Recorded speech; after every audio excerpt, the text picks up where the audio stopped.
안녕하세요. 오늘은 24년 11월 15일 아침 저학원 137일차입니다.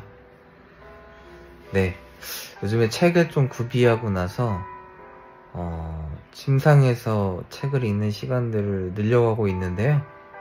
교보문고에서 책을 10만원어치 정도 사서 이렇게 10월 한 달 동안 이벤트를 했던 책 북 커버를 이렇게 받아서 고전이 답했다를 이렇게 씌워놓고 지금 책을 읽고 있습니다. 고전이 답했다를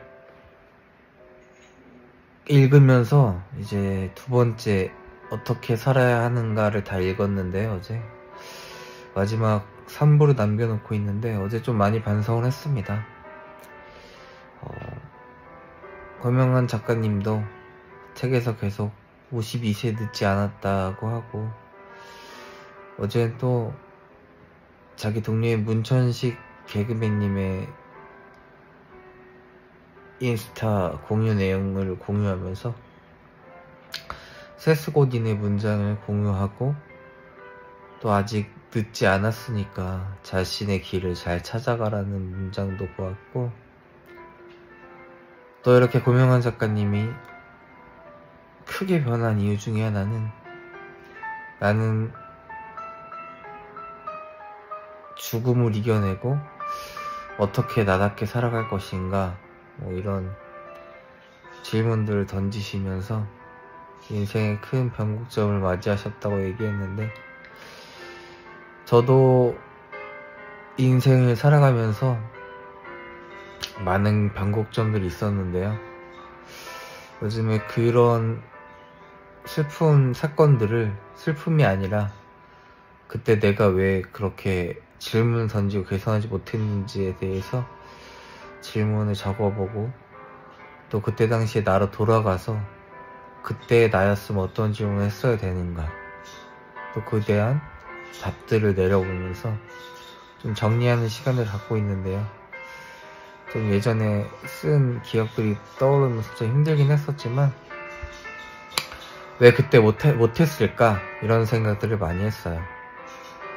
그래서 저는 뭐 왕따도 당해보고 그런 슬픈 사건들을 좀 겪어서 이겨내지 못하고 그 슬픔에 잔뜩 빠져서 허송세월을 많이 보냈었는데, 지금은 이제 좀 많이 긍정 연습을 해서 객관화돼서 좀 올라왔지만, 나는 왜 그때 이렇게 고명한 작가님처럼 변하지 못했는가, 첫 번째가 있었고, 두 번째는 림프종이라는 혈액암을 앓으면서 분명히 또 인생에 큰 고비가 있었는데,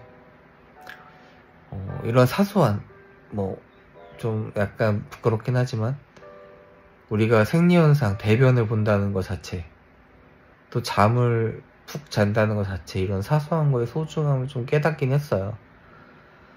왜냐면 저는 아팠을 때는 정말 자면 누가 업어가도 모르는 애였는데, 새벽 3시쯤에 꼭 깨서 1시간을 끄끌 앓다가 잤었고,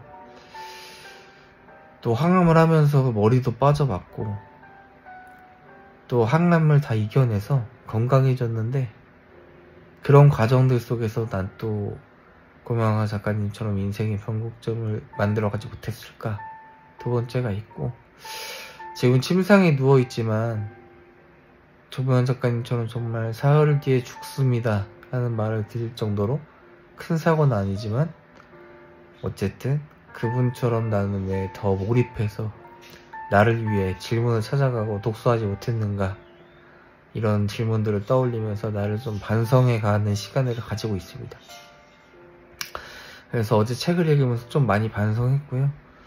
앞으로 좀 더 제 인생을 돌아보고 성찰하면서 내년에는 올해보다는 더욱 더 자라나는 성장한 제가 되기를 간절히 바라봅니다.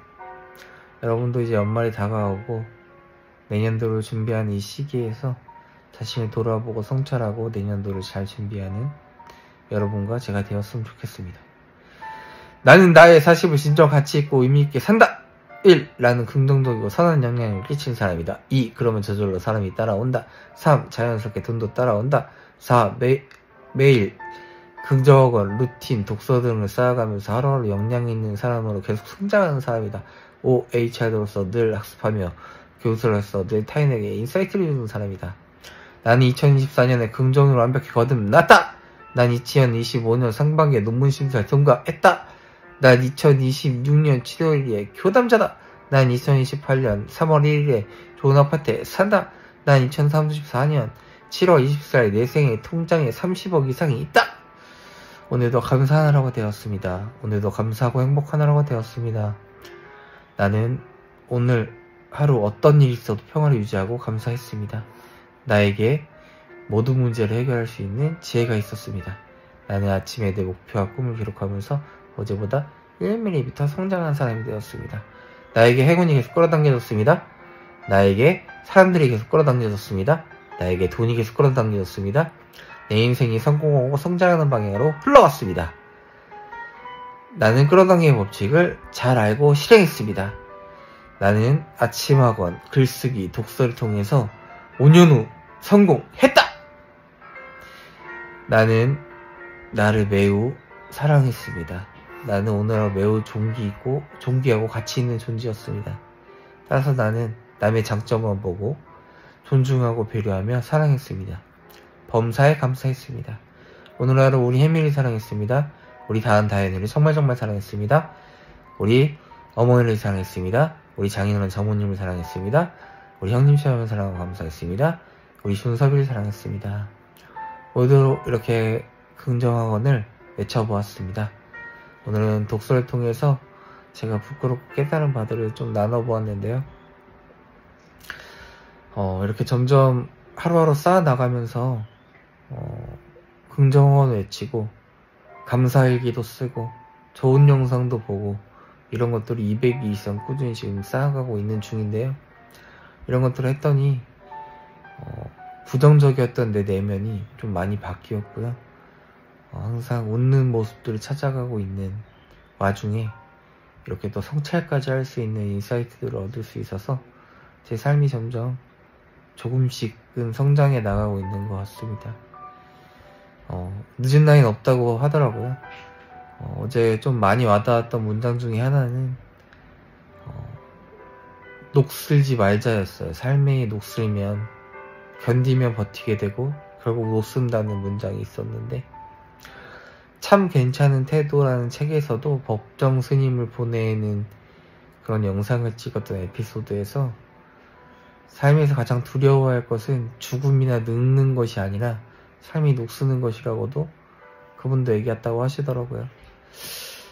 고인물이 되는 것은 결국 내 삶이 녹쓰는 것인데, 그런 부분에서 좀 많이 반성을 했었거든요.